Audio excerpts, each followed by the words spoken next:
Do you know that during the time a patient is receiving medical care in a hospital, there are 30% chances of illness and in some cases death in patients because of reasons other than the disease itself.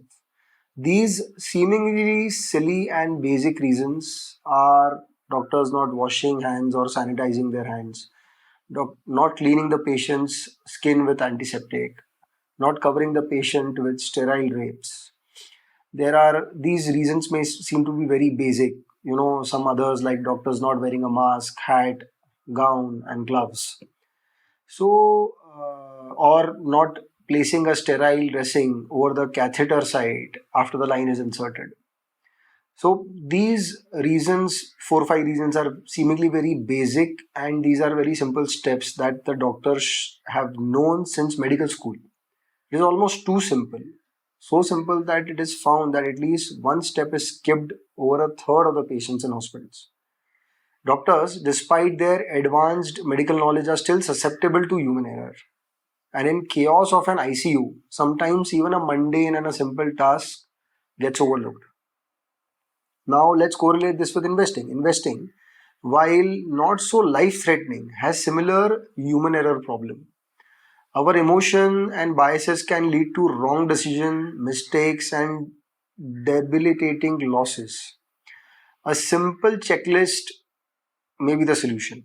A simple checklist which the doctors would follow at the time of medical, we should follow at the time of starting investing. Perfection is unattainable. So the most of us are best off minimizing the regrets with a negative checklist. Avoiding a stock if you have the wrong attitude, which is irrational, short term, or gambling. Wrong knowledge, maybe industries which you don't have knowledge of, countries of you don't have knowledge, countries which you don't understand well enough to make a valid forecast. Also, if a company has the wrong management, crooks and idiots who run the company, wrong businesses, which are ruined over time by obsolescence or commoditization, wrong price where the future cash flows aren't sufficient or visible. Instead of looking for great companies, great management, and so on, make a negative checklist which avoids the worst of the companies.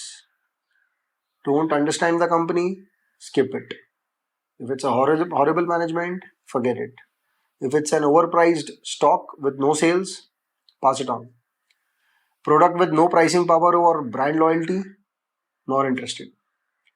We all have biases, and like the doctors above, skip the obvious steps when making hasty decisions that lead to mistakes and losses.